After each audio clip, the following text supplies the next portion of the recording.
All in favor? Opposed? It's carried. Anyone with a pecuniary interest, please do so at the appropriate time. There are no delegations listed, so we'll move to the minutes of the previous meeting, seeking approval. Moved by Member Bama, second by Member Pierce. All in favor? Opposed? It's carried. Anyone have any business arising from the previous minutes? Member Chambers?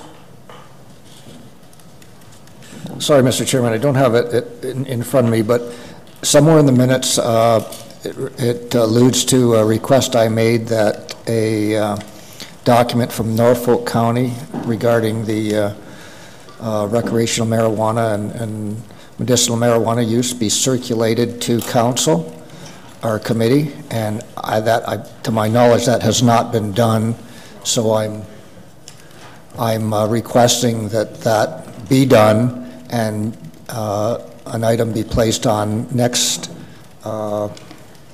month's agenda to discuss that report when it indeed is circulated. It was circulated. It was circulated by email. It was circulated. Okay, I did not get that. We have some discussion. Member Coleman, do you have knowledge of this? Yeah, it was circulated by email. Okay, then it's my correction. Then could I ask that be placed on next month's agenda for discussion? Yes. Can you put it up? Okay. Anyone else with any business arising? Seeing nothing else, we'll move on to number 7, which is public hearings under the Planning Act to receive information from the public.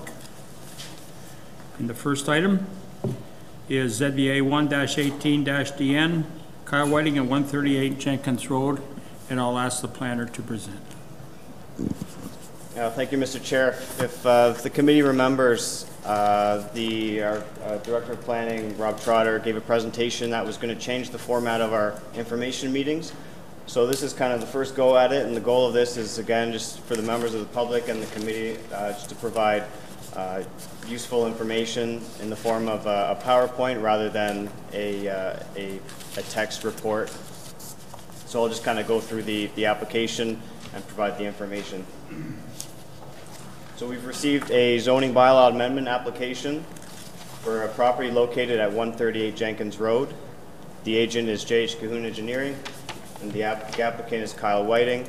And staff's recommendation this evening will be that the item be received for information purposes only. So no decision will be made on this application this evening. The property is located at Brant Mill Road and Jenkins Road, just south of Oakland and north of the Boundley Road, which is Jenkins Road. The property itself is approximately 3 acres with 95 meters of frontage along Jenkins Road and 132 meters of frontage along Brant Mill Road. In the County of Brant official plan, it is located in a small settlement area known as Brant Mill and Jenkins Road. The current land use designation is hamlets and villages, and the intent of this land use designation is to accommodate a limited number of residential, commercial, community, and industrial service. The current zoning on the property is agricultural. The property is located, again, on the corner of Brant Mill Road and Jenkins. Across the street from the property, there is a residential hamlets and village designation, more agricultural and agricultural employment to the north. Some other restrictions on the property. Grand River Conservation has some regulation limit down in the southern corner due to an existing water course. It's only regulating a very small portion of the property. Also, the northern portion of the property is within an area identified by the ministry as that may have some potential for archaeological significance. And this is most likely due to the proximity to Smith's Mills Pond. The proposal from the applicant is a rezoning application to rezone the property from agricultural to hamlets and villages. And this is to propose a subsequent application to create 2 new residential lots. So this is just an idea of what the proposed severances could look like. Again, the rezoning this evening would allow for a subsequent application to be carried forward to create 2 new lots. An existing dwelling was present on the property, which had been removed. The applicant has obtained a permit for the dwelling closest to Jenkins Road. The properties are approximately 4,000 square meters and frontage approximately 44 meters of frontage along Brant Mill Road. With the submission of the application, the applicants have provided some supporting documents, one of those being a planning justification which outlines the proposed development and its zoning compliance.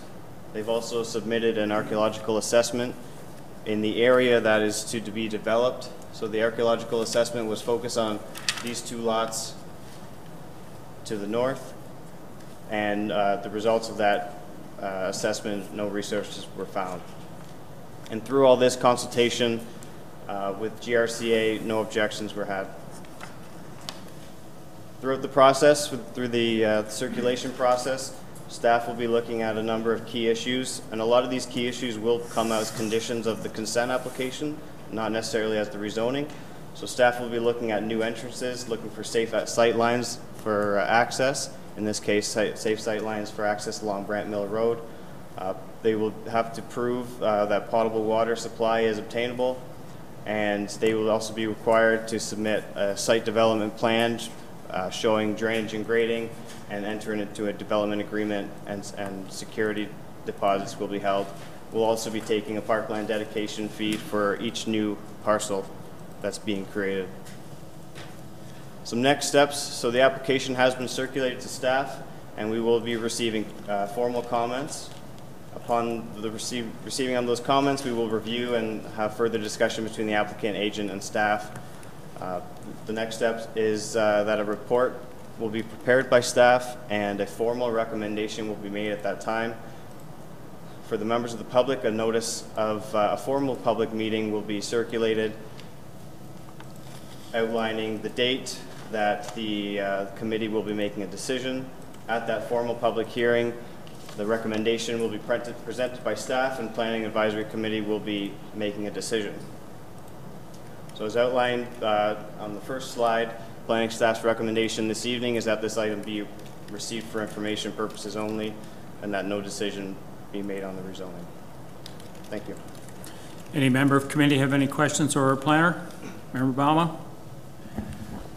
Yeah, just one, if I may, through you, Mr. Chair. Just wondering, Dan, I noticed that the one lot will have one entrance onto Jenkins Road and one onto Brant Mills Road. Is that typical, or is that just because it's already existing there? Through you, Mr. Chair, there is an existing entrance there today that they are utilizing to access an existing shed that is to be removed. Upon review of a detailed site plan, typically engineering standards permit one entrance. We'll be reviewing that as part of the circulation for the consent application. Thank you.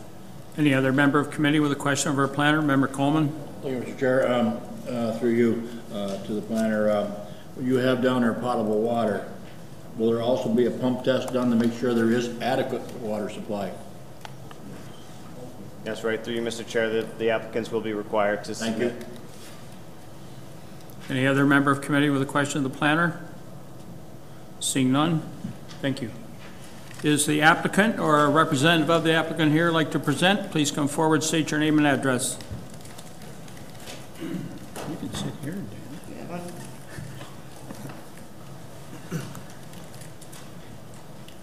Rob Van Porten, J.H. Cahoon Engineering Limited, Mr. Chair and members. I appreciate the new system. It makes my job significantly easier.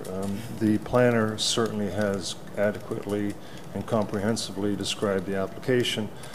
We did note that there was a letter of concern from the abutting property owner, and perhaps if I address those concerns, at least to get them on record, because I noted in the letter that they said they were not going to be in attendance.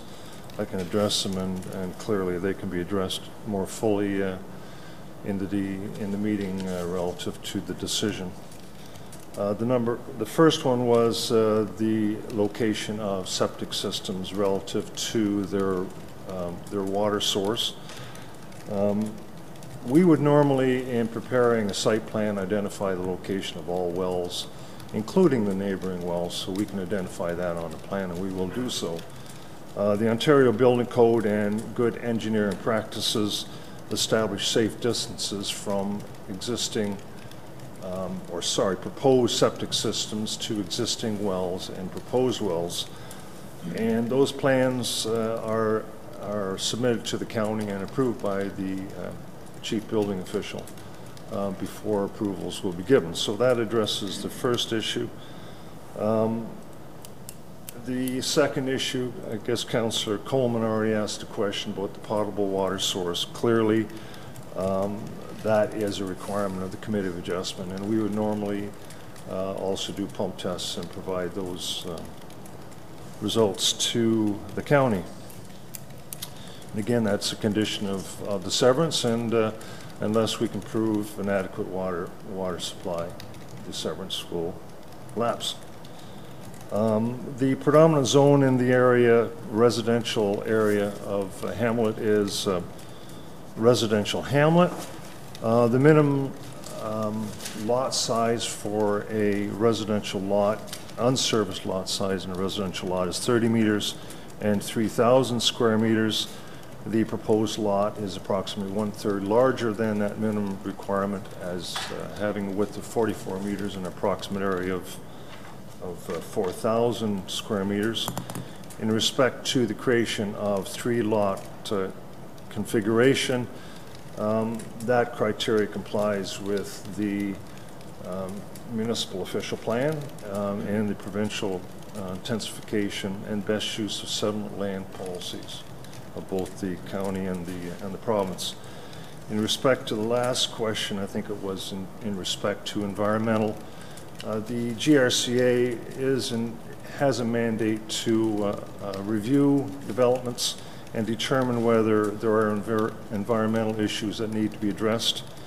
And you will note in your report that, or in the slide, that the GRCA have in fact signed off and raised no objections to the proposed development. And I believe that addresses those 4 issues, Mr. Chair and members, so I can respond to questions. Any member of committee with a question of the applicant? Seeing none, thank you. I may call you back if there's questions from the audience. I'll turn this over to the audience. Is there any member of the audience who would like to speak to this application? I'll ask a second time. Is there any member of the audience who would like to speak to this application? I'll ask a third and final time. Is there any member of the audience who would like to speak to this application? Seeing no one, Mr. Van Porten, I won't have to call you back. How would the committee like to deal with this application? Moved by Member Eddy, second by Member Baumann to receive his information. All those in favor? Opposed? It's carried. Moving on to B, ZBA 2-18-DN from Jonathan Dumino at 241 McGill Road. And I'll ask our planner to present.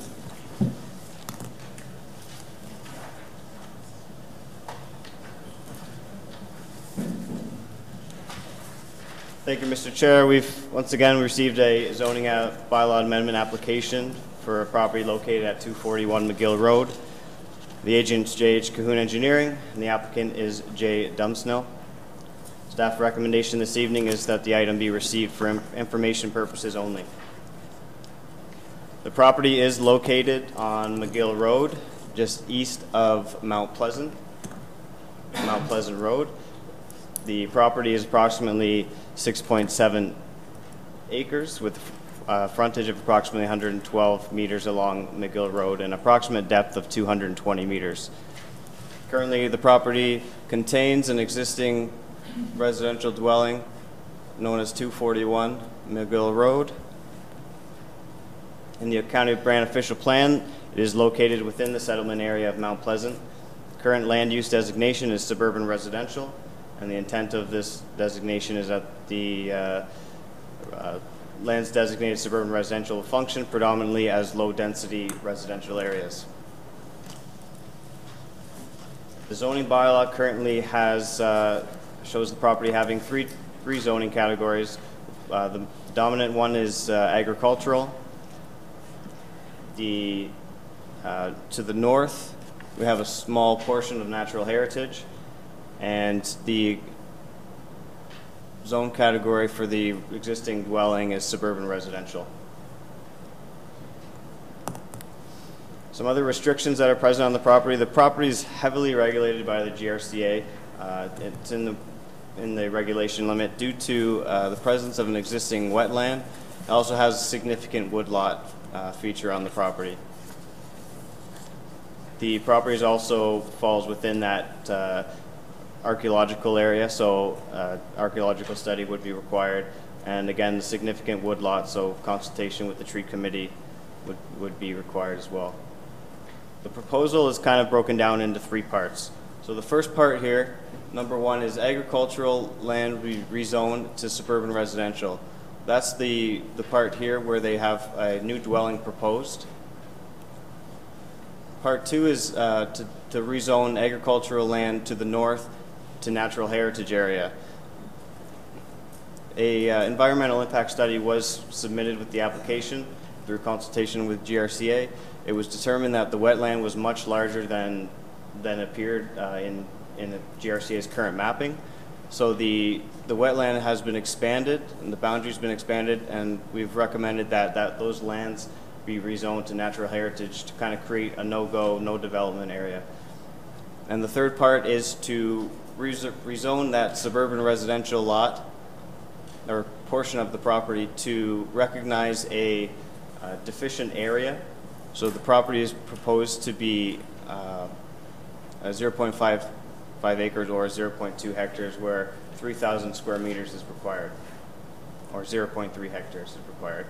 And the rezoning, the proposed rezoning, is to facilitate the severance of the existing dwelling and proposed creation of a new building area.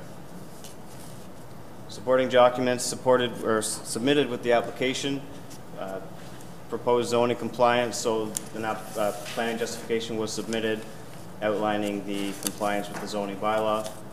Environmental impact study was submitted, which identified the impact on natural features, including the woodland, the expanded wetland, wildlife, and the results proposed that larger natural heritage area.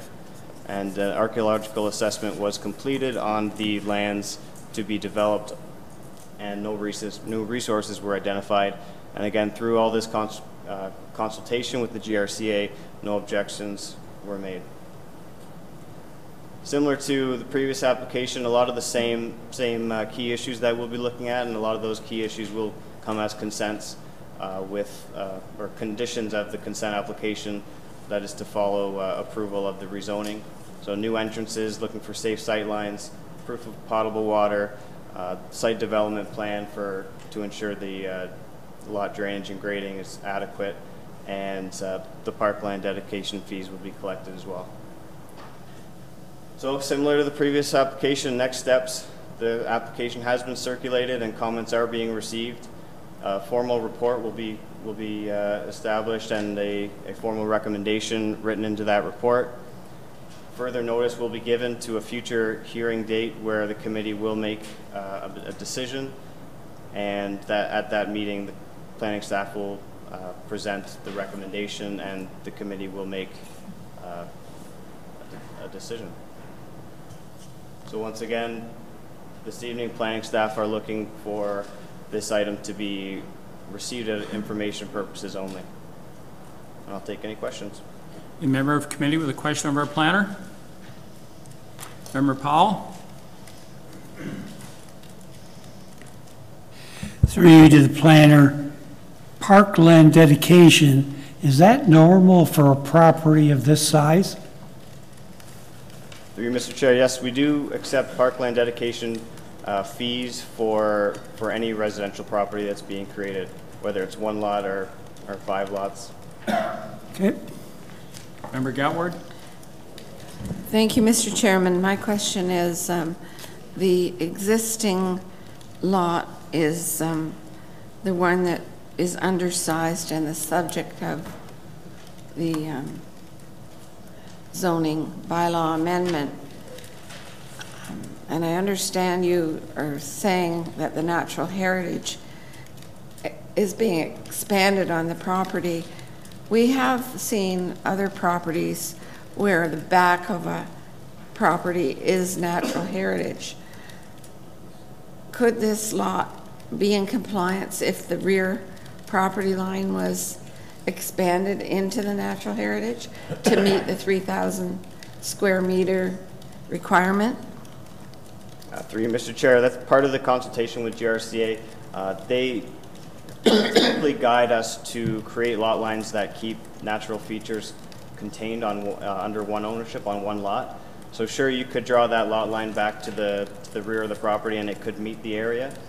In this case, GRCA has recommended that that wetland area be contained on one ownership, and that land is undevelopable, so it could meet the area, but it could never be developed. So in this case, we're following GRCA's guidelines and keeping that contained, so the lot is effectively undersized. And is that a normal practice Through Mr. Chair, yes it is. to allow GRCA to determine lot sizes based on their features in the field? Through Mr. Chair, we do lean on GRCA to provide their feedback regarding any natural features and development within the regulation limit. So in this case, I guess you could say the natural feature defined the lot lines in this situation. Thank you. Any other member of committee with a question of the planner? Seeing none, I'll ask the applicant or representative of the applicant to come forward and present. Please state your name and address when you arrive at the podium.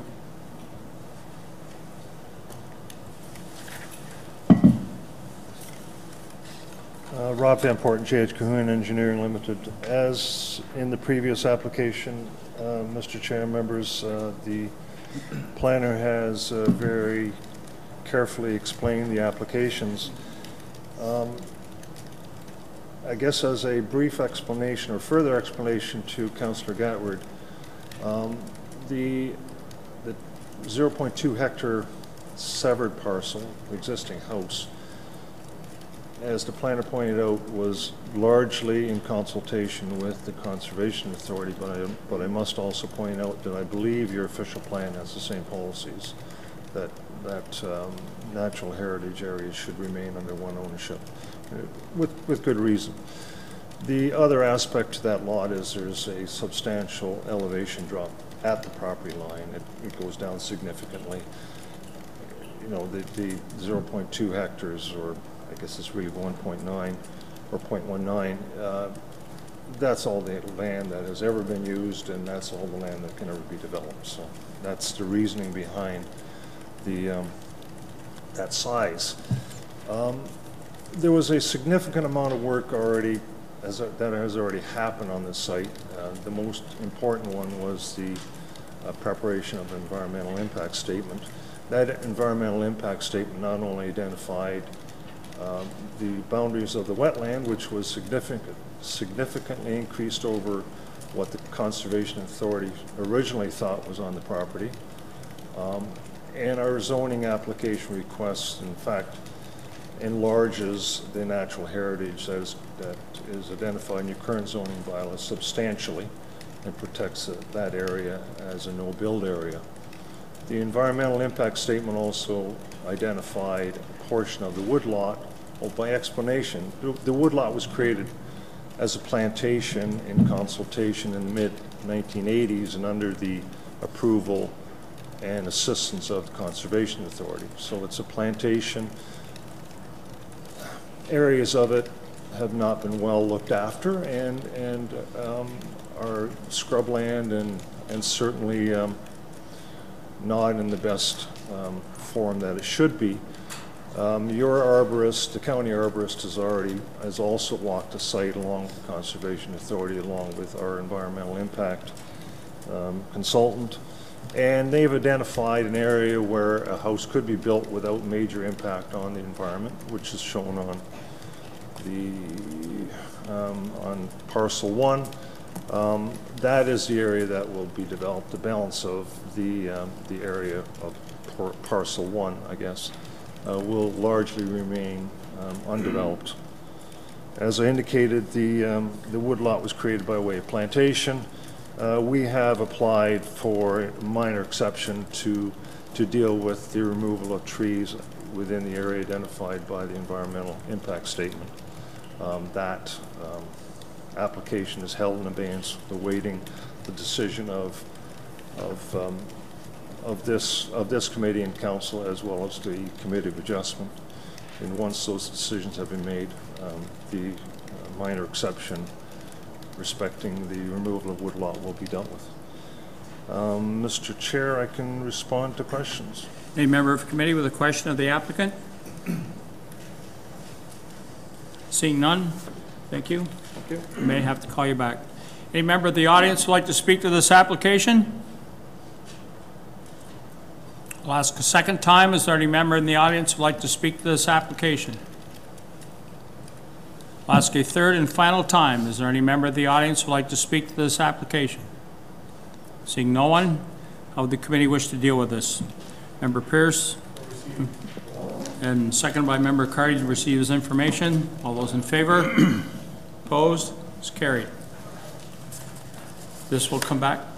Yes, you have a question, Member Pierce? Mr. Chair, if I could, just a quick comment on the new format we're having here. Hats off to staff for this. It's fantastic. You know, you gave us a little demo of what this was going to be. All the information is there, and I just want to say this is an excellent way to bring it forth. Thank you. You got this one too, Danny. Yeah.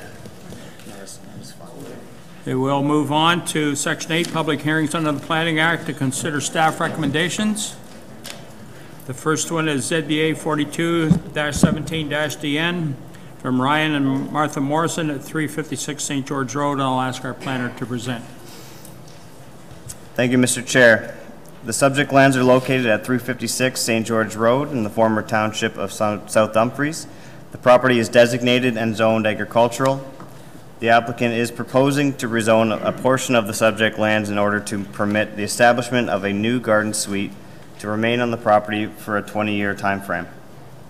Garden suites are permitted in the Planning Act for periods of up to 20 years with the possibility of a 3-year extension thereafter. For a new garden suite, the applicants will be required to enter into an agreement to be registered on title and provide security deposits to be held by the County of Brant. The applicant wishes to establish the new garden suite to provide additional parental care and continue the operation of the existing farm business.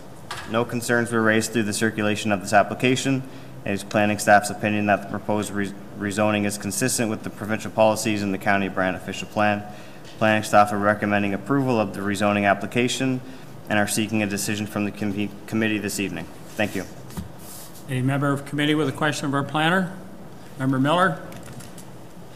Mr. Chair, just a question of clarification through to the planner.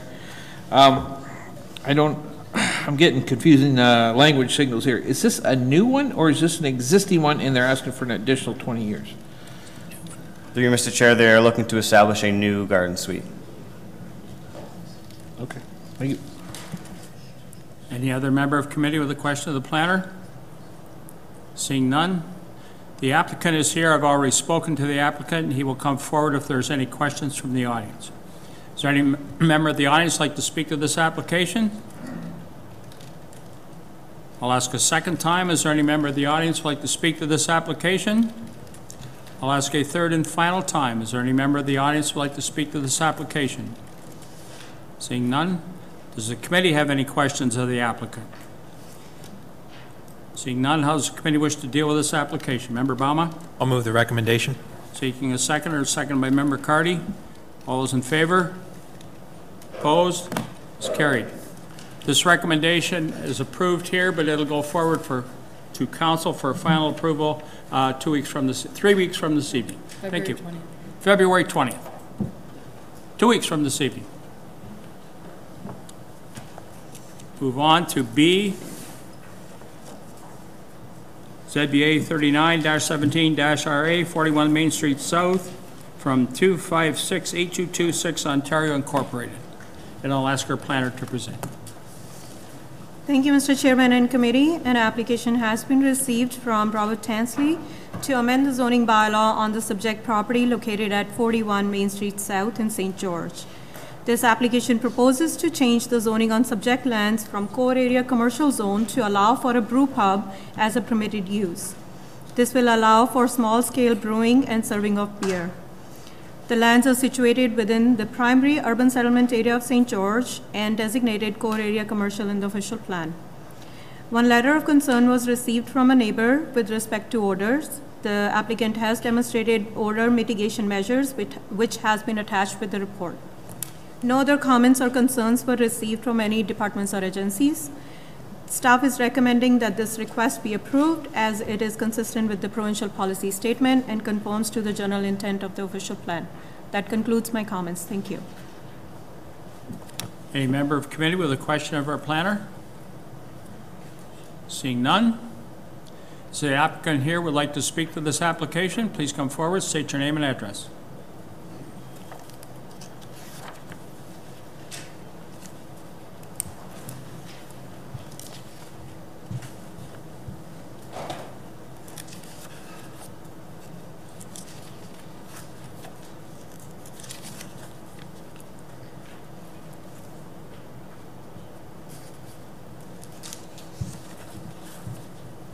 Thank you, Mr. Chairman, for the opportunity to speak. I'm Robert Tansley. My address for this application is 41 Main Street in St. George. Tansley's Coffee Emporium has been open since the beginning of April of last year, 2017. In our business plan, we had identified opportunities to expand the business, and the brew pub is our next step in growing the business. So we're relatively new to this, but we're very excited. Our business mission statement, as you can see, is to build social equity and community resiliency in St. George. The cafe is a vibrant spot in the community that's a gathering place for many of the people of the community. The brew pub is a natural extension of that agenda of wanting to build social equity in the community. So what we've done is, there's a few Tansleys for you, sorry. That's my great-grandfather and my grandfather, all Brant County former residents in the St. George area. This is the building that you would recognize as the old mill owned by Bill and Chris Jansen. The cafe operates that first floor area. The brew pub is designed to go on the fourth floor of the same building. This is the front entrance face of the building to the street. This is the fourth floor as it looks today. The site preparation is already underway. We don't want to proceed with buying equipment until we know we can get through zoning, permits, licenses. Otherwise, we just end up with a big paperweight. So we're on the edge, hopefully, of buying equipment. It'll take weeks to be delivered and several more weeks to be installed. The actual equipment is measured in barrel sizes. We plan on buying a 5 to 7 barrel size system, which in the brewing world is tiny. It would take up a footprint of about 16 square feet. It's not huge. So in this actual space, it would just sit in the corner where that little closet sits now, occupying about 16 square feet of space. That's another view of the space that we're in. This is what a 5-barrel brew system looks like. Hard to get proportions out of that, but it's not massive. This is the brew house where you actually brew the beer, and then it's moved to fermentation tanks and then storage tanks. So all of those bright tanks would sit in that same space on the fourth floor of the building on Main Street. This is how you brew beer. Brewing beer is like a 2,000-year-old process. You can make beer in your toilet at home. It's not hard to make beer. What's hard is making it taste the same every time. That's what the brewmaster does, is creates a recipe and implements that recipe so the beer tastes consistent. This is the process. It involves boiling water, adding grain, The products are, the ingredients are all very natural ingredients. Not a lot of chemical use other than when you're cleaning things around brewing beer. So the question that was raised by the neighbor was about smell or aroma. We have an engineer, brew consultant, that's helping us build this system, and we're going to implement a stack condenser. You're boiling water, you're adding grain to it, and then the steam from that goes up.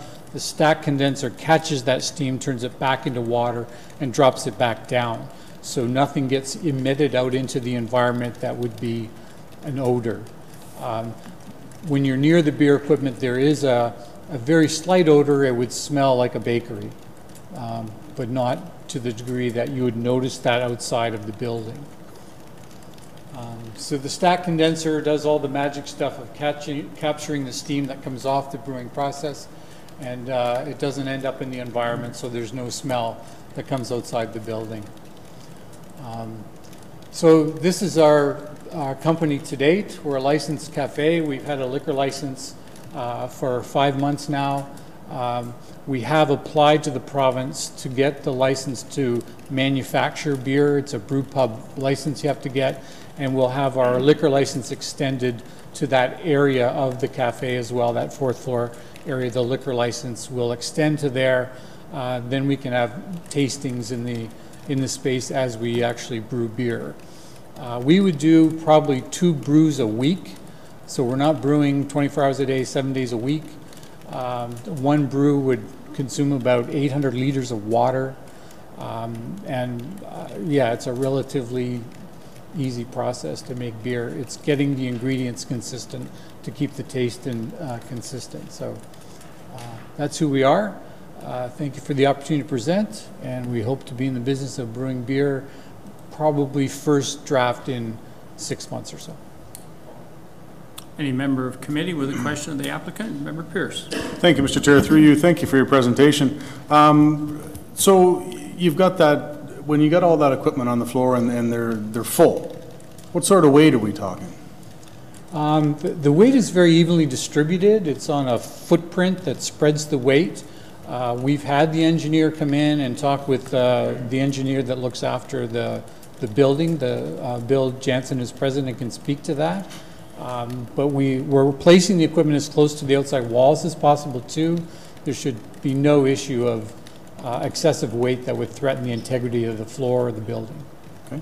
Thank you for that. A follow-up if I could. The ingredients, are you looking to get them as local as you can? Absolutely as local as we can. We've already been approached by many local growers of hops and grain. Perfect. They know we're going in this direction, and we're happy to work with them. Thank you. Member Simons. Thank you, Mr. Chair. Through you to Mr. Chansley. Thank you so much. This is really, it's a very popular process now, isn't it? Like I hear it all the time about crafting beer. Anyway, my questions are a couple ones. The vent stacks, another name for those, could they be scrubbers? Or are they vent stacks and scrubbers or something else? The scrubbers are typically used in the cleaning of the equipment. The condenser stack, just when you boil water, obviously you get steam. If you add grain to that, that mixes in with the steam and it goes up. You want to capture it so it drops back down and doesn't exit up into the atmosphere. So my follow-up question, if I may, Mr. Chair, what stage would the odor occur? Like, would it be, you had 4 different stages. Would it occur from the very beginning to the end, or would it just be because of the fermenting, or? There are 2 moments of potential odor. One is when you're boiling in the wort in the beginning of the process, and then as it ferments, there is another small odor. But again, both are captured and they remain within the atmosphere of the room. We have the blessing that the room has a 30-foot ceiling. It's a very large open area. It's not going to be stuck in a small space. Thank you so much. No worries. Any other member of committee with a question? Members Gatward?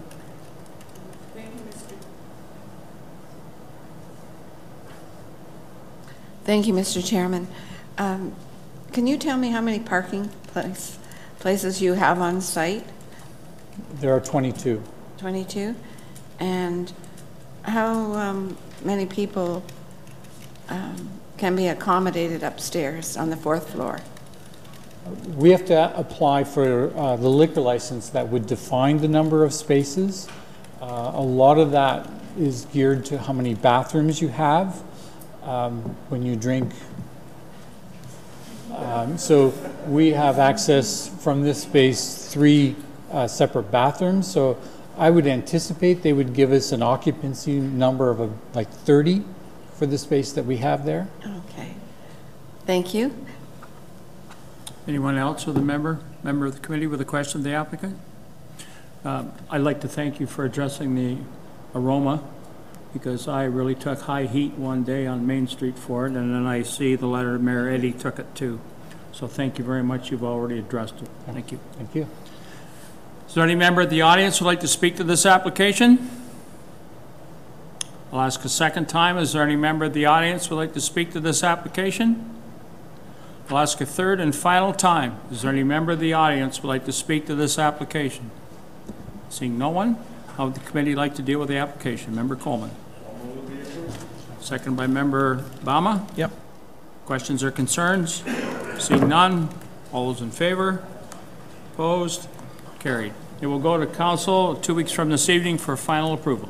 Thank you. Thank you. I may point out, I apologize for not, there's a sign-up sheet at the very back. If any member of the audience needs further information on anything that has happened here this evening, please put your name and address on that back sheet and indicate which application you'd like information on.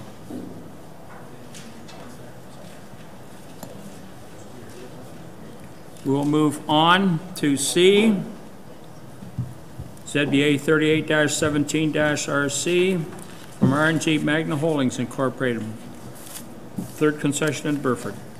And I'll ask our planner to present. Ryan, it's all yours. Thank you, Mr. Chair. The subject lands are located at the northwest corner of Middletown Line Road and 4th Concession Road in the geographic township of Burford. Subject lands are approximately 63.3 acres in size, fronting on both Middletown Line and 4th Concession Road. The applicant is proposing to modify the zoning on the subject lands in order to permit the development of a medical marijuana production facility, including a greenhouse, warehouse, office, and associated parking and loading area spaces. The applicant is proposing to allow for a maximum building height of 7.5 meters, whereas the maximum building height for a greenhouse is 5 meters. The applicant is also requesting reduced minimum parking requirements for 20 parking spaces, whereas approximately 106 spaces would be required. Staff note that in accordance with section 4.23 of the zoning bylaw, applications for minor variances are not permitted in support of the development of medical marijuana production facility. As such, the applicant is seeking relief of these provisions through the zoning bylaw amendment. Staff is recommending that this application be approved. That concludes my remarks. Thank you. Member Obama. Thank you, Mr. Chair. Just a technical question. So the only reason this is before us today is because of the height of the building and the parking for the facility? Through you, Mr. Chair, that's correct. Medical marijuana production facilities are permitted in the agricultural zone. The only two provisions that are required for relief would be for the height and the parking.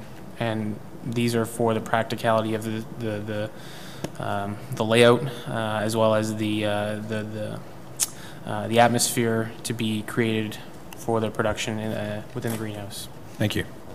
Member Simons. Thank you, Mr. Chair, and through you to the presenter. This is relating to the business, and it could be not allowed. I don't know. You'll have to call me on it if it isn't.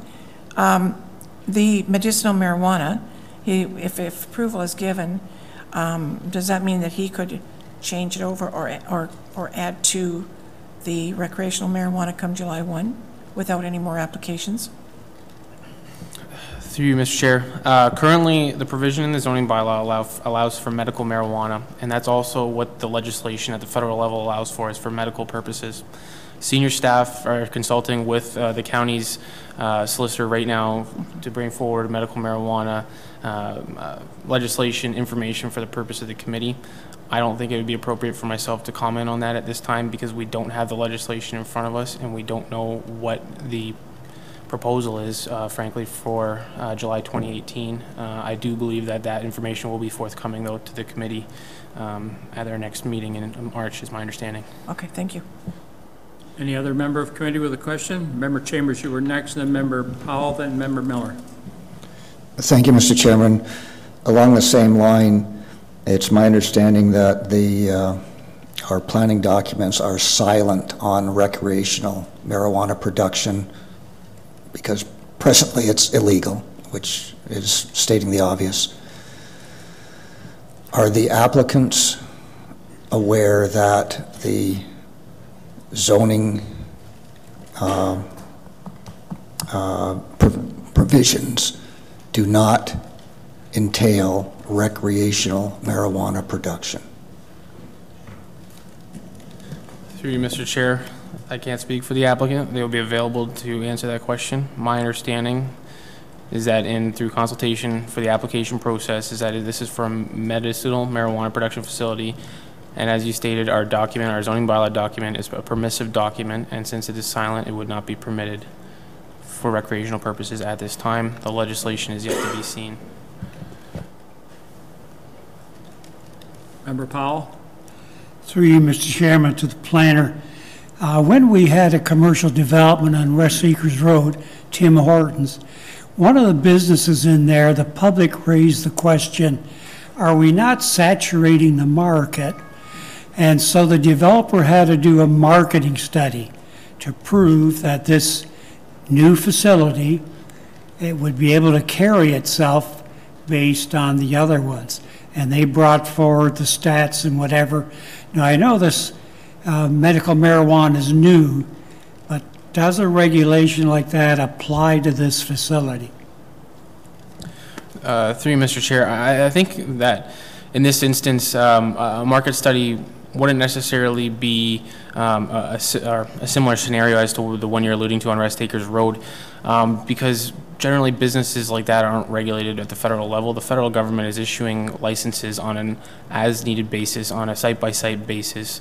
And my understanding is that through the medical marijuana legislation at the federal level, there's a certain point where the market becomes saturated and they don't require licenses to be issued up to a certain threshold. Again, I would ask Mr. Scott Patterson, the representative of the applicant, or one of his applicants who are present to expand on that as to how it relates to the federal legislation. But from a planning perspective, when we look at it, if there's a federal license being issued, I don't think that we would be in a position to ask for a market study per se, given the fact that the licensing body would be presumably issuing a license. Member Miller? Thank you, Mr. Chair. Through you to Ryan. There was a lot of concerns, as we all know, about odor, security, lighting, water, and so forth. And I guess the water, that's already been dealt with through the permit to take water. But the other concerns of the neighbors, is this application, is it subject to site plan control?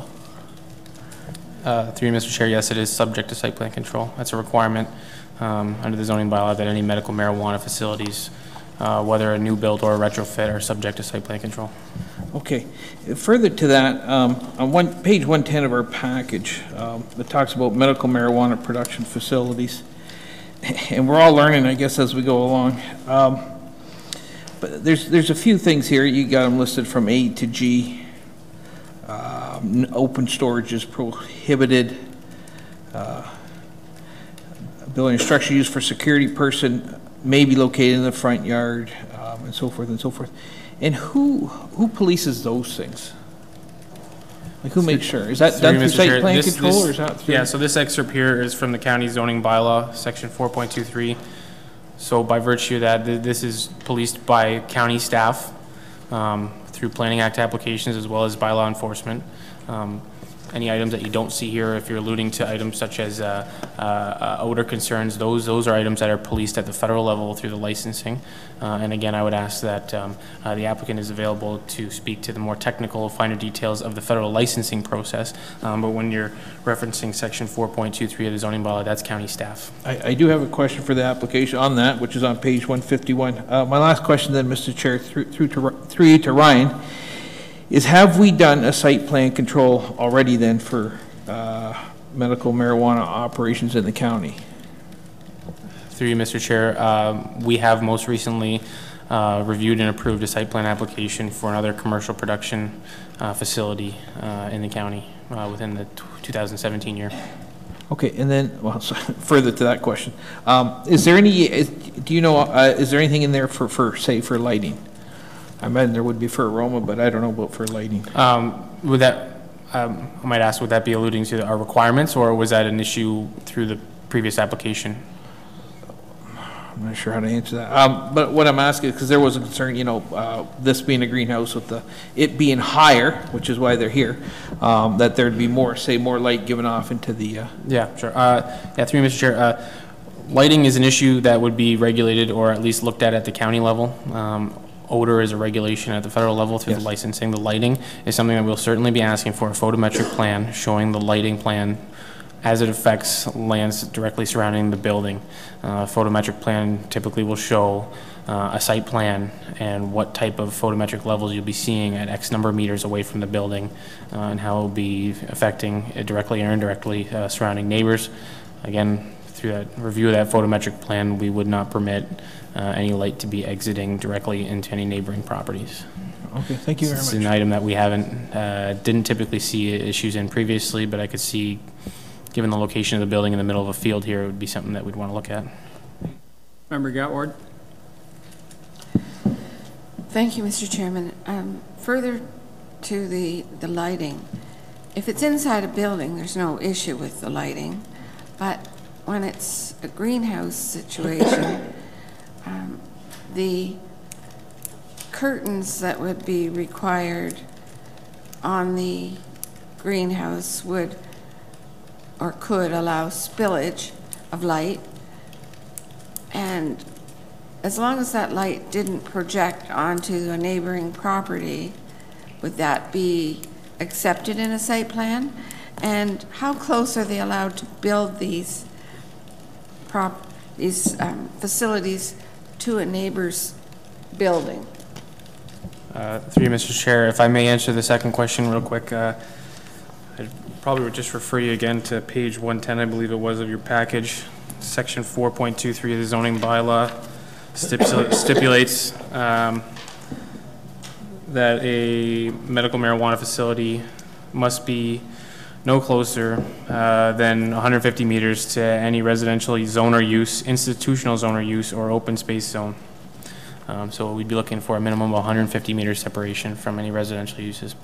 Further to the question regarding the lighting, the county staff would typically ask for a lighting or photometric plan, as it's called, to be outsourced for peer review. We don't have the technical expertise in-house, so that would be sent out for peer review against what we would consider to be the industry standards for lighting and photometric plans as it applies to impacts on neighboring properties.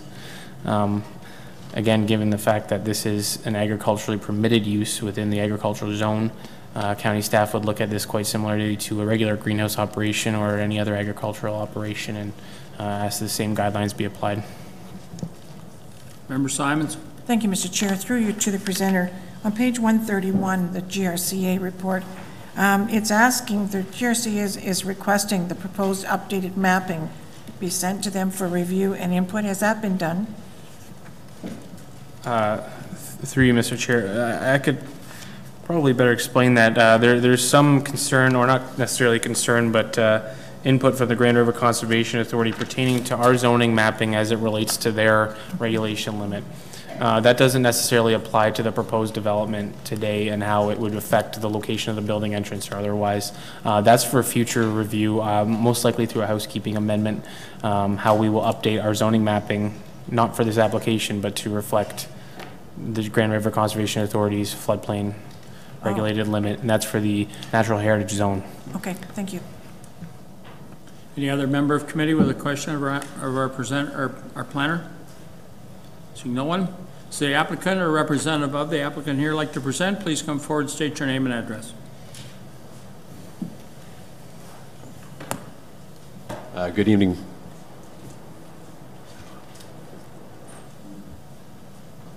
Good evening, Mr. Chair, members of committee. My name is Scott Patterson. I'm the planning consultant acting on behalf of the proponent.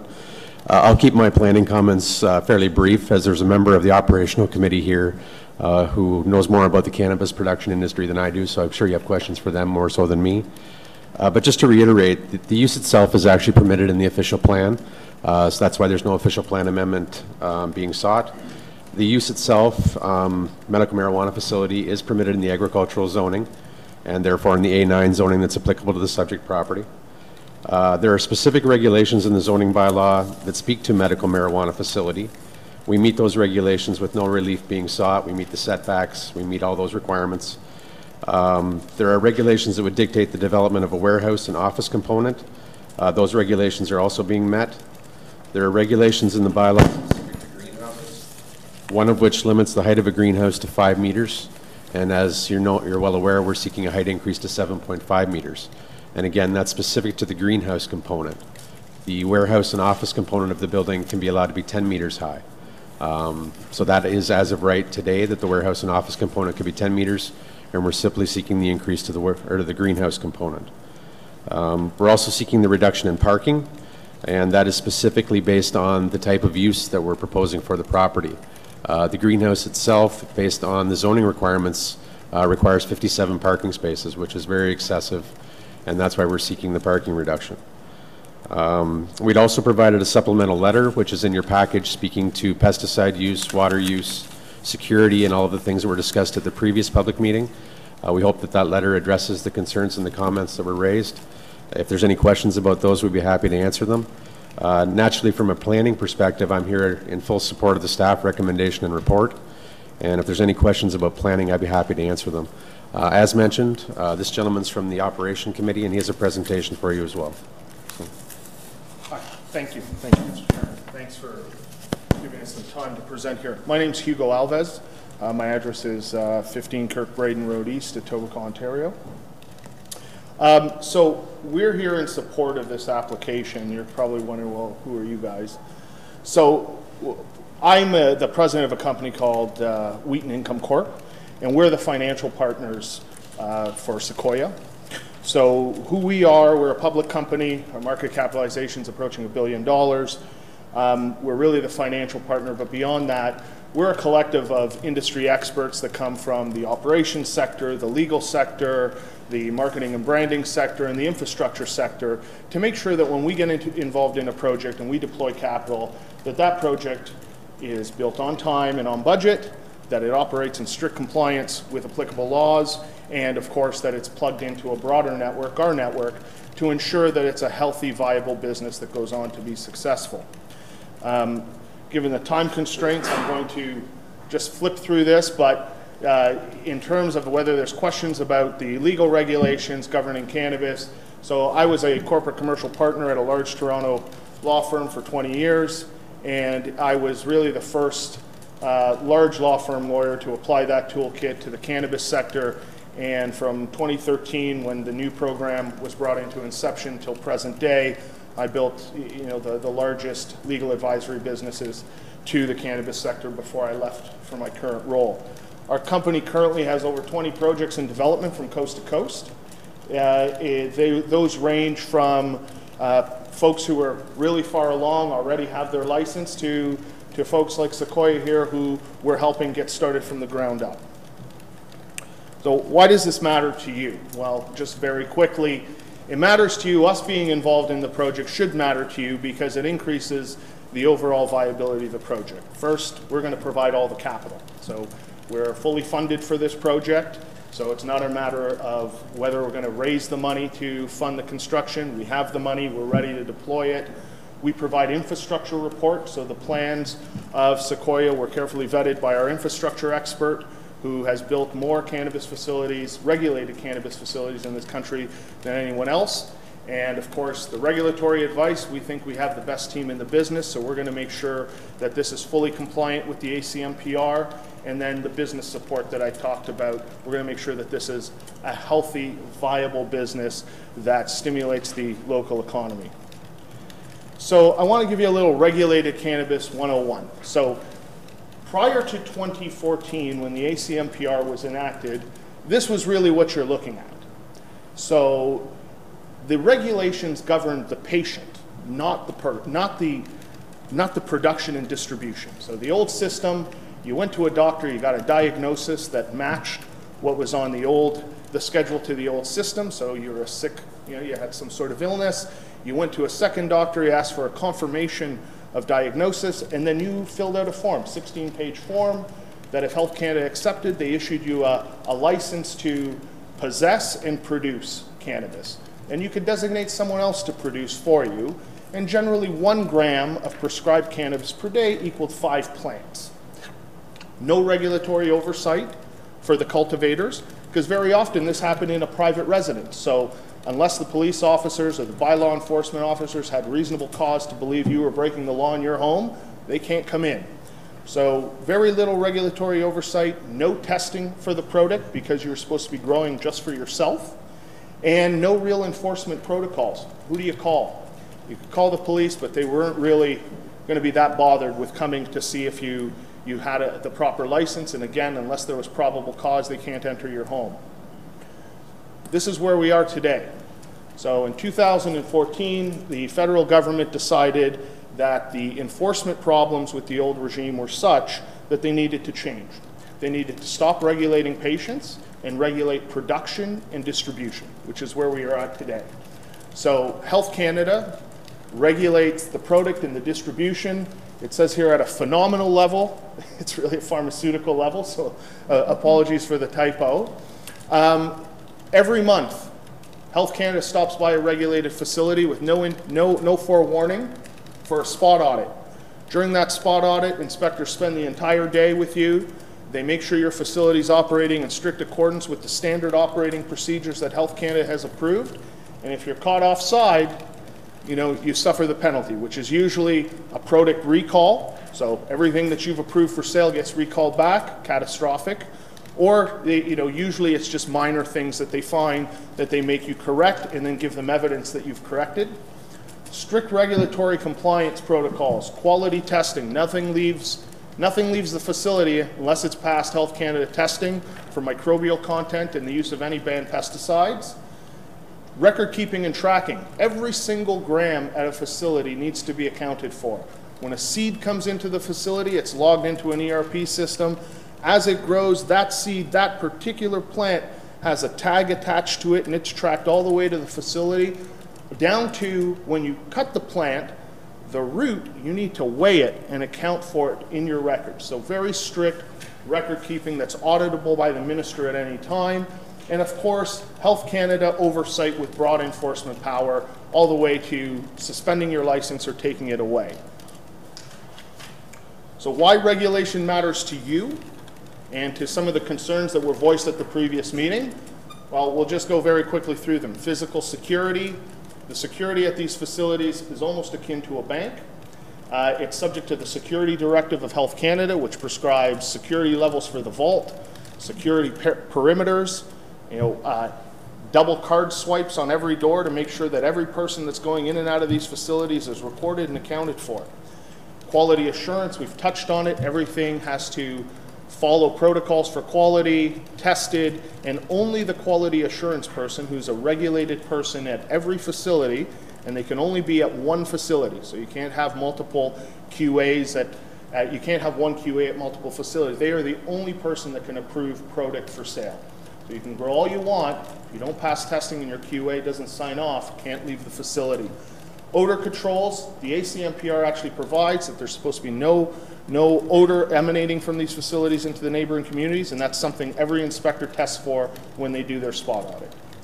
Security clearance, no bad people allowed at facilities. Everyone who operates in these facilities in a regulated capacity gets subject to very, very strict security clearance protocols. This isn't like the security clearance I had to get to coach my son's soccer team. This is 2 steps below top secret security clearance, where they run your name, your spouse's name, and everyone you know through the CSIS Indices Search database to see if you've got any connections to any type of organized crime or questionable people.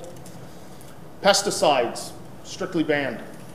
There's a list of 20 organic pest control products that are specifically allowed by Health Canada. You're not allowed to use anything else, and any deviation from that results in a a broad product recall where everything that you've sold has to be recalled back.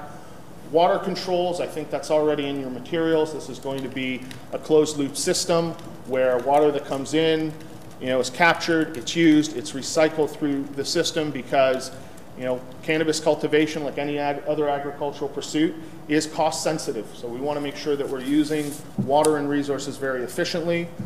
No storefront sale. I think this is an important one, and I think it ties into medical versus non-medical. So it's very important to understand, you cannot sell cannabis out of a cultivation facility. So you have to either ship in the medical regime, and today that's all that's allowed. You need to ship directly to the patient. A patient registers with you, fills an order, it gets shipped out by Purolator, either FedEx or Canada Post. It's actually been a great new line of business for Canada Post. And that's not going to change in the recreational system. There's literally going to be one purchaser, which is going to be the Government of Ontario for the recreational system, and then they're in charge of distributing it. So one thing I think is important, we've seen these benefits firsthand. So it's very important to us as financial partners that whenever we sponsor a project, we take the temperature of the local community and we make sure that there's broad support, because all the projects we've been involved in where there has been broad community engagement and participation have been our most successful. And Smith Falls is a perfect example of this. So our CEO is Charles Raffici. He's the founder of Tweed, so this is a first-hand experience for him. Hershey facility had shut down in 2009. These jobs were lost, they weren't replaced. And the town of Smith Falls was hurting. It was in some trouble. So Chuck went in, found this facility, thought that it would be a good idea to replace chocolate with cannabis. And Tweed now employs about 400 people in Smith Falls. They're active members of their community. They provide local charity support. And don't take my word for it. You can take the mayor's word for it, where he says that they're seeing greater demands for homes. They're seeing prices move up. They're seeing the generation of wealth within the local community from livable wage jobs and active participation in the equity of the business. And whenever you have the local community doing better, everyone does better. All the local businesses do better, your housing market does better. So this has been a real economic boon for the town of Smith Falls. And I can tell you, when we first proposed the Tweed facility there, the mayor was on board because he had a problem with this facility being there with no use for it. But the town they were lukewarm at first. But I think if you go to Smith Falls today and you canvass the community about how they feel about their experience with Tweed, you're going to find universally positive support there. We've reached the 10-minute mark. We've reached the 10-minute mark for the presentation. I'll need permission from the committee for the presenter to carry on. Member Simons? I'll move it. You're moving that he Yes. can continue? That he can continue, yes. You're seconding? Yeah. Are all in favor? Opposed? It is carried. You can continue. Thank you, sir, and thank you. I'll give you another 5 minutes. Yeah, I'll beat that. I'm very brief here. So these are some of the projects we've been involved in where we've spoken to the community. I'm not going to lie to you, they haven't all been cheerleaders from the get-go, but I think now all of these communities are really seeing the benefits of this new economic activity. Believe's not far from here in Hamilton. Afria, it's worth mentioning, 63 new millionaires created in Leamington, Ontario through their equity participation in Afria. Now, I'm not saying that's going to happen here, but communities that have gotten behind cannabis cultivation projects, legal cannabis cultivation projects in a regulated environment, have tended to do very well. Supreme Cannabis in Kincardine is a perfect example. In Kincardine, you do have very strong economic activity because you have the Bruce Nuclear there. But what you have is high-paying union jobs at the Bruce Nuclear and then people who work in the service industry. This created, livable wage jobs. They now employ about 80 people there, and you go to Kincardine, they have a job fair. There's hundreds of people that want to work at Supreme. So what does this mean for the County of Brant? Well, economic development, use of local trades, a local workforce to be employed at the facility. This is going to be a high-efficiency facility. There should be 20 full-time livable wage jobs generated almost immediately. Of course, municipal taxes and the general economic stimulus that goes along with increased commerce. Community involvement, well, you know, whenever we participate in a community, we become a proud member of that community. That involves community, you know, participation at community events, participation in support of local charity, and community education programs. That's all the time I need. I'm available for questions and answers of any sort. Thank you very much for the indulgence to go over time. Member Simons? Thank you, Mr. Chair. Through you to presenter. When you're building this facility out in the open space, which I'm assuming that's where it's going to be, yes, will it have highly regulated fences all around it to protect it from anyone getting in? Yeah, so the security directive is a results-based directive. So the security directive is all regulated entities like banks are subject to it, cannabis facilities are subject to it. So yes, the short answer to your question is fenced, but it doesn't usually stop there. There's cameras. Yeah. There's usually in a greenhouse sensors that, you know, in case someone comes in through the top. So security is one of the most carefully vetted parts of a project. The security consultant on this particular project is David Hyde of David Hyde and Associates, who is the, you know, hands down the best known and most highly regarded security consultant. He's worked on over 180 projects in this space and been responsible for most of the regulated cultivation.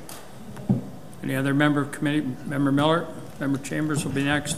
Thank you, Mr. Chair. Through you to the presenters.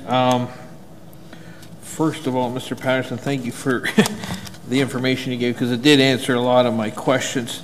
But just to be clear, because I didn't know it until I read it, but Health Canada oversees the federal regulation. So if a neighbor has a problem with the odor, for example, they would contact Health Canada, is that correct?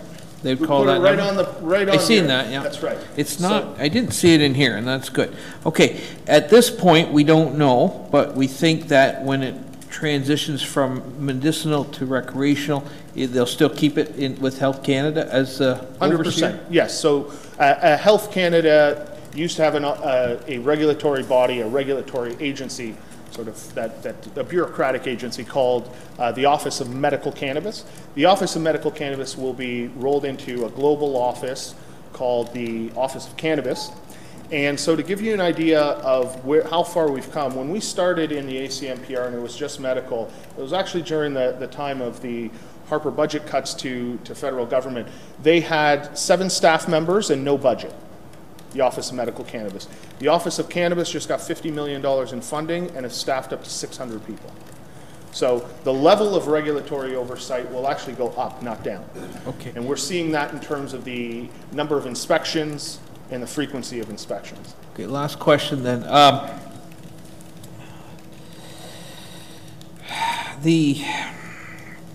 Member Chambers, I'll come back to you. Thank you. Thank you, Mr. Chairman. I have 2 questions, and I'm talking only about Brant County. First question is this. Would you agree with me that the production of recreational marijuana is not permitted in an agricultural zone? So in terms of whether it's permitted in agricultural zone here, I have no comment. It's not permitted, period, under applicable law today. Second question, is it your intention to produce recreational marijuana on this property? So if by that do you mean, is it our intention to sell cannabis to the provincial regulator that will distribute recreational cannabis? Is it your intention to produce recreational marijuana on this property? It's our intention to produce marijuana. Recreational and medical marijuana are the exact same thing. There's no difference, the same plant, it grows the same way, you package it the same way. The federal government makes the rules as to who can purchase marijuana, so it's in the Senate reading now, so. And not to be argumentative, but there is a difference today between medical marijuana and recreational marijuana. Medical marijuana is legal, recreational marijuana is not legal. So I would say that we do not plan on cultivating anything or doing anything at this facility which is contrary to any applicable law. Is that, would that apply to zoning bylaws? any applicable law. It would apply to every zone, municipal, provincial, federal. So you will comply with any applicable 100%. zoning Yeah, bylaw absolutely. with regard to recreational marijuana? Sure, absolutely. Member Miller? Thank you, Mr. Chair. I appreciate your indulgence. Okay. Last question. Please give me the most honest answer you can. Sure. And I understand where you're coming from. You talk about how good these are for the community from an economic point of view, jobs, yada, yada, yada. How about the closest neighbors, the people around that? Has there been much conflict, complaints, issues? I'd really appreciate an honest answer. In our experience, no. There are issues and concerns. So all of the issues that I watched the video of the last meeting, all of the issues that have been raised by neighbors and by council members, they're legitimate concerns. And you're not alone in those concerns. We've heard them time in and time again. But I think, you know, this right here, yeah, there's odor. There's safety concerns. The HVAC system alone in these facilities run upwards of $6 million. And that is 100% for air transfer, for quality control, and for odor. So our experience in all of the projects we've done is that the concerns are all at the front end. Once the facility starts operating, you don't really notice it. You know, these are not facilities that you want to advertise. Right? There are narcotics being cultivated inside in a highly controlled environment. They just want to go about their business in a regulated environment. So, you know, we don't experience, in fact, I think Health Canada doesn't experience a high volume of odor or intrusion or traffic, you know, because these are not high traffic locations. You can't sell anything from the storefront. Any other member of the committee with a question of the applicant? Member Cardy? Thank you, Mr. Chair, through you to the presenter. I missed it at the front there. What is your company stock symbol? CBW. CBW, thank you. Any other member of committee with a question? Member Powell again? Through you to the presenter, you mentioned taxes. Under what category would your facility be taxed in? Under what category? Yes. Well, it would be taxed as a corporation. So like it is commercial, it's not taxed as agricultural, for example? I'm sorry, Mr. Member, like I'm not qualified to answer that question. It'll be taxed in whatever way commerce is taxed within that zone. Any other member of committee with a question of the applicant? Seeing none, thank you. Thank you. I'm going to open this to the public. I may call you back to answer some Happy questions. to answer so questions. Try and pay attention to the Absolutely will, yeah. Any member of the public like to speak to this application?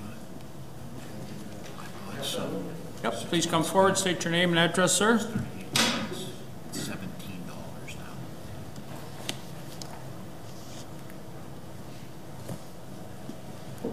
Hi, my name is Steve Milne. I live at 507 Middletown Line Road. I am just like, three sides of my property are adjacent to the field out behind us where all of this is going to be taking place. A lot of the questions that have been brought up over time is that, like the odor, that's been addressed, it's fully been addressed. I don't have any issues with that. I brought that up in the last meeting. But what also I did bring up in the last meeting, and it does not have a lot of concern with Sequoia. They're a business they want to produce. I have questions for the county. I had an OMB decision back in 2005 on this property, and it's being completely ignored. And when it was I was supposed to be let known of any changes in the bylaw, so forth, so on. Well, with that, it's under the comprehensive bylaw change. You're allowed to put it in the newspaper. As my lawyer stated, basically, it's allowable. You guys could have done it. You guys could have just walk in, put it in, and it's fine. Because it was put in the newspaper. I don't read the newspaper, sorry. I don't get these notices. The other thing is, on the drawings, there's a road going to be right behind my house. Now I'm going to get double the traffic. get there on the main road and then back up behind my house again, which is 14 meters from my property line. And again, in that OMB decision, there was concerns about any development that is going on, basically stating that certain safeguards be implemented to provide additional buffer zone, that the lands adjacent to the sides of the Mills property. Ryan Cummings has a copy of that. It's 1.8 or 1.9 on that document that I did send. But since nobody here can, since you're falling on the agriculture, you're saying that it's possibly,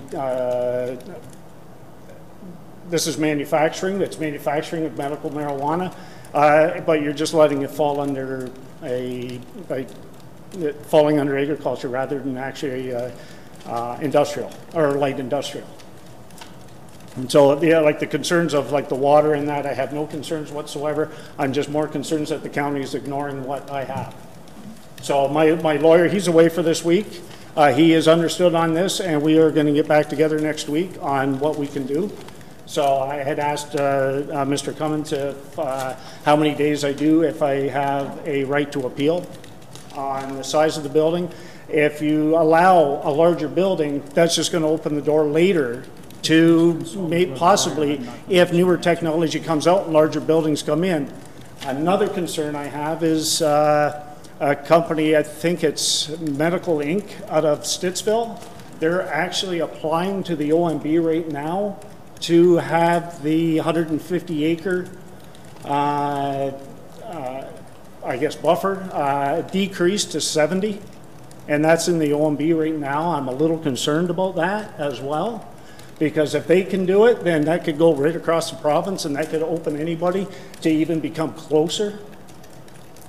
I have a nice little piece of property. I have, it's nice just to sit out back, listen to music and look at a field. I don't have a problem with that. But now with increased traffic, as it's already been proposed that there could be possibly phase 2, phase 3 as it gets closer and closer to my property, then that's just completely taking away from the enjoyment of my property or even reasonable enjoyment again. And that's only because the county decided they wanted to make a comprehensive change to jump on this bandwagon for recreational marijuana. I'm a little upset about that. I don't sleep at night, basically. I have other neighbors that are in the same boat as I am. So my concern is, yes, I'm concerned about the height of the buildings. I'm concerned when they come closer to me.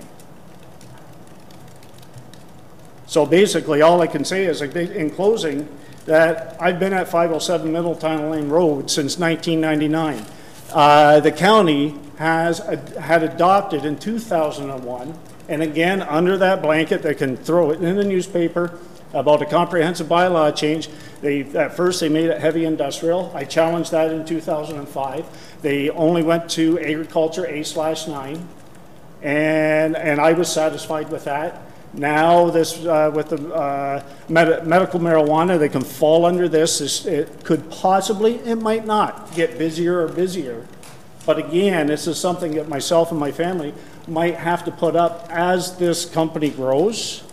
I have no qualms about the company expanding. I think that any company wants to do that themselves. That is a reason why you want to start something like this. But I do believe it's the county that's ignoring us and the neighbors itself. It impacts a very few people, and yes, it's going to impact. It could possibly impact bringing jobs in and everything else. But these are to communities outside of ours. The housing outside, not my house. Who wants to live beside something like that? And it goes to the point where we're across the highway where they just kept building and building and building, and now they finally got rid of that last house. They just tore it down a month ago. And they finally got bought out. So, and that's all I say. So like I'm saying, these proceedings have been, like, to me, have been nothing short of contempt and willfully disregarding a previous OMB decision when it comes to the possibility of the county of Brant making a little bit more money. I've paid taxes since 1999. So is this what I get for paying my taxes on time, all the time? That's what I'm upset about. So Other than that, that's my piece, so that's all I have to say for tonight. Thank you. Any other member of the audience like? Question for him. No, you don't ask questions of presenters. You ask questions of the applicant or our planner. Okay. These people are giving information. I went over this before with you, Councillor Simons. These people in the audience are here to present information and ask questions. Those questions will be answered by the applicant. Any other member of the audience would like to speak to this application? Please come forward, sir. State your name and address.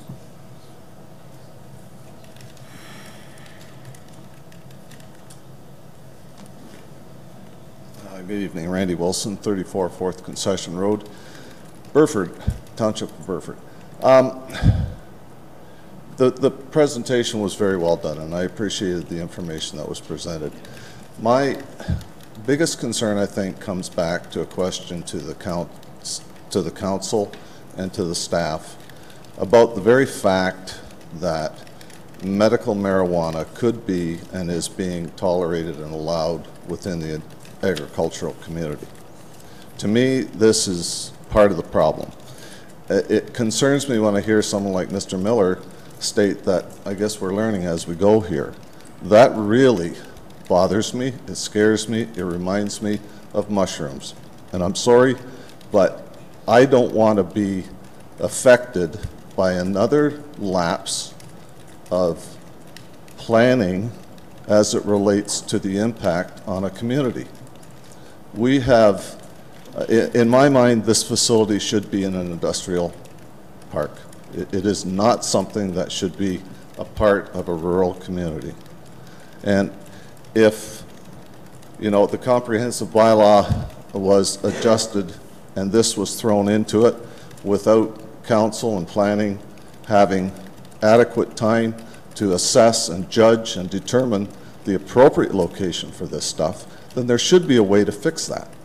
Because this is, as Mr. Milne said, it's affecting a small number of people, yeah, and we know what the impact of that is. Not always very good. And I would really expect and I guess hope that if you determine that second, more or less sober second thought should be given to where these things should be located, that staff would be instructed to be able to find a way to correct this, because it's not right.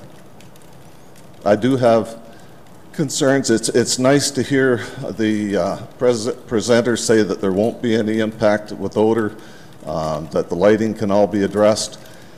The problem is once the building is up, the stuff is in place, it's too late. We've seen that so many times in the past, and I don't want to see it again. You know, we've had to live through these sort of problems in the past at this table. Unfortunately, I've had to sit through some of them myself, and I know exactly what that can mean. So please, I would hope that you will give the ratepayers, the people in that community, what they deserve, and that's having very careful consideration to how this is going to impact them. Thank you. Anyone else in the audience like to speak to this application? Please come forward, sir. State your name and address.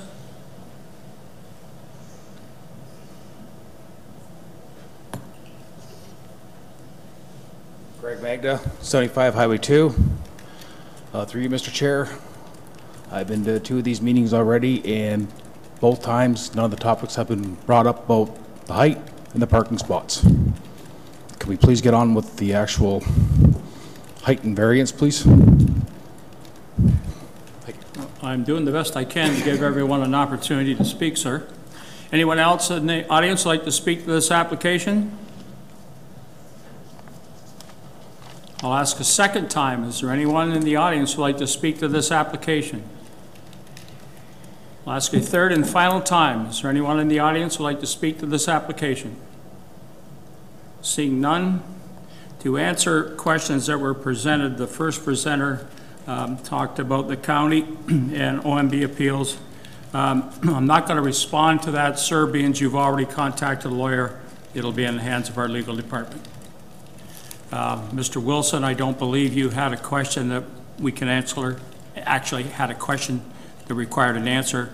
You were making a statement. How does the committee wish to deal with this application? Member Coleman. I'll move it to get it on the floor. Seeking a seconder. Second by Member Bauma. Questions or comments? Member Galward. Thank you, Mr. Chairman. Through you to the planner,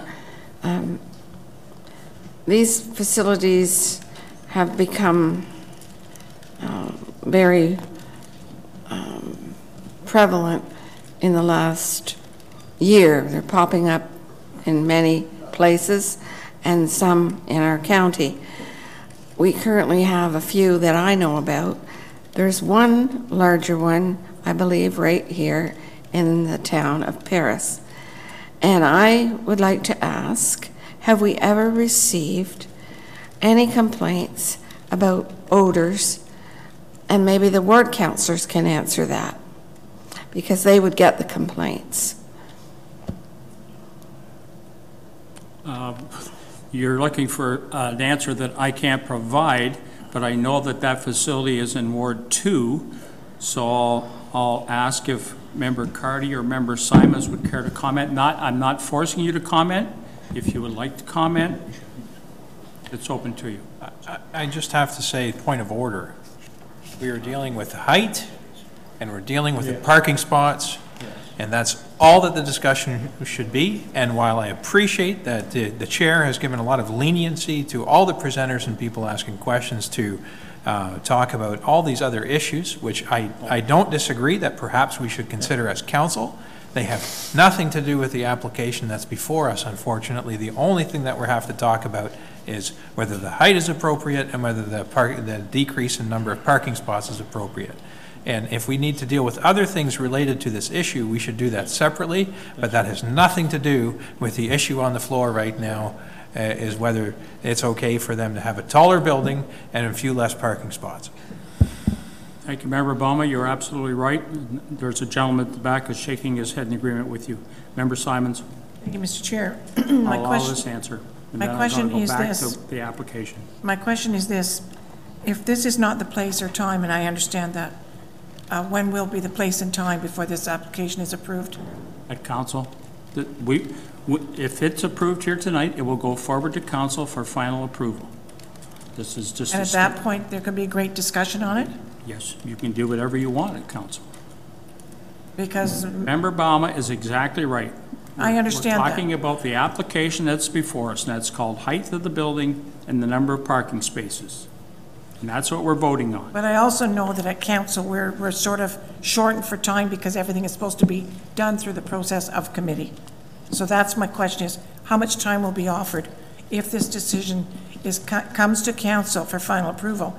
Before it's final approved, how much time would be given for discussion? What council would be approving, Member Simons, is the recommendation tonight, which is the height of the building and the number of parking spaces. Okay. Member Chambers. Thank you, Mr. Chairman. I'm not supporting the recommendation for the following reasons. I believe it would be disingenuous on my part to approve adjustments to a building or parking associated with that building if I'm not in support of the building itself. The reason I'm not in support of the building itself is because of the distinction between medical marijuana production and recreational marijuana production. We have nothing in our bylaw associated with recreational production of marijuana. We will have to do that, and we'll have to do that fast to be fair to applications coming forward to wanting to produce recreational marijuana.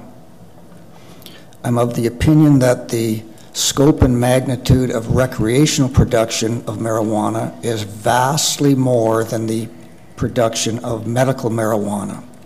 It only makes sense from a business point of view that medical marijuana production facilities will morph into either combined medical and recreational or recreational.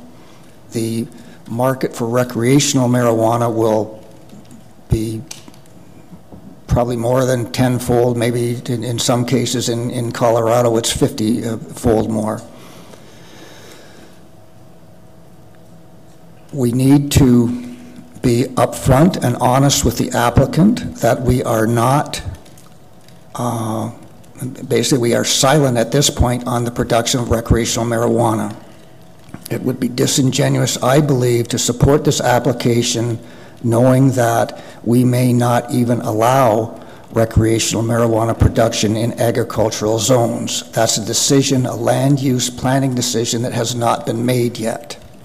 It would be disingenuous to indicate in any way that we would be supportive of the production of medical marijuana in an agricultural zone and then have a facility spend multi-millions of dollars anticipating that we are going to allow recreational marijuana production in agricultural zones.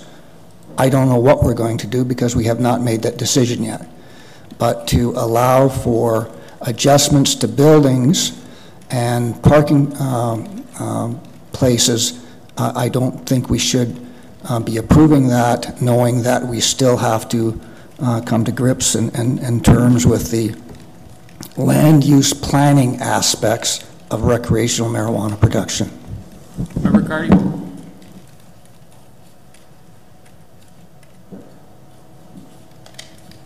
Thank you, Mr. Chair, and I would agree with Councillor Chambers. The only concern I have is that a statement to be made by the makers of the law, which would be the federal or provincial governments who determine what medical marijuana is and what recreational marijuana would be, and because I don't know personally if that's is it a municipal thing or is it a provincial federal thing, and that's where I'm hung up on this right now. Anyone else with a question or comment? Member Miller? Just a question, I guess, through you to the planner, in that we don't have obviously a comprehensive policy on this. Is there something coming forward at the next planning session on this? Or when do we expect to hear something or see something? Through you, Mr. Chair, my understanding is that senior staff is consulting with the county solicitor to bring forward something at the March, I believe it's March 8th, no, March Planning Advisory Committee. And I'd ask for one of my managers to confirm that. For recreational? As it pertains to legislation of marijuana in Canada, and I believe that's one of the topics to be covered. March. Okay, thank you. Member Gatward. Thank you, Mr. Chairman. Currently in our bylaws, medical marijuana is allowed in an agricultural area, and is it also allowed in an industrial area? Through you, Mr. Chair, that's correct.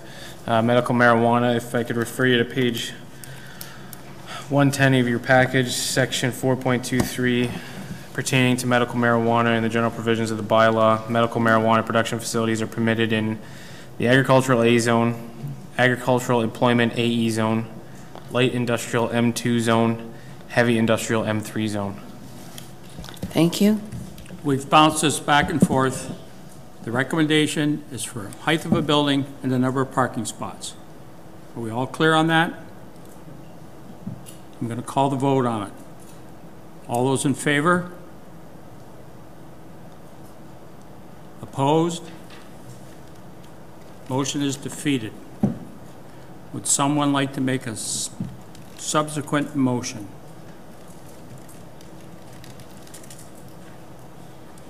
Member Gatward.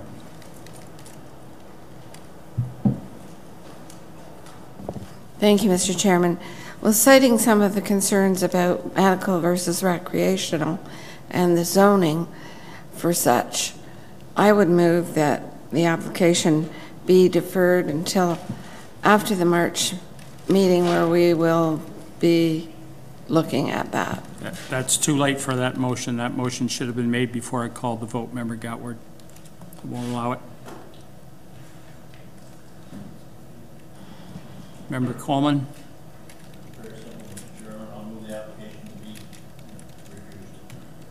Seeking a seconder. Mayor Eddy? Were you seconding? Okay, the motion made by Member Coleman is that this application be refused. I have a seconder and Member Eddy. Any questions or comments on that? Member Gatward. So by refusing it, we're only allowing them to be built to the regulation height and to add more parking spaces. We're not setting out any regulations. We've defeated this application. Yes, and therefore, if they comply with the bylaw, they're allowed to go forward. Through you to the planner. Through you, Mr. Chair, if I may, that's correct. If the applicant can meet the requirements of the zoning bylaw, they'd be welcome to submit a site plan application. They wouldn't be subject to a public process. Waiting for somebody to grant a point of order. Well, I appreciate your deference.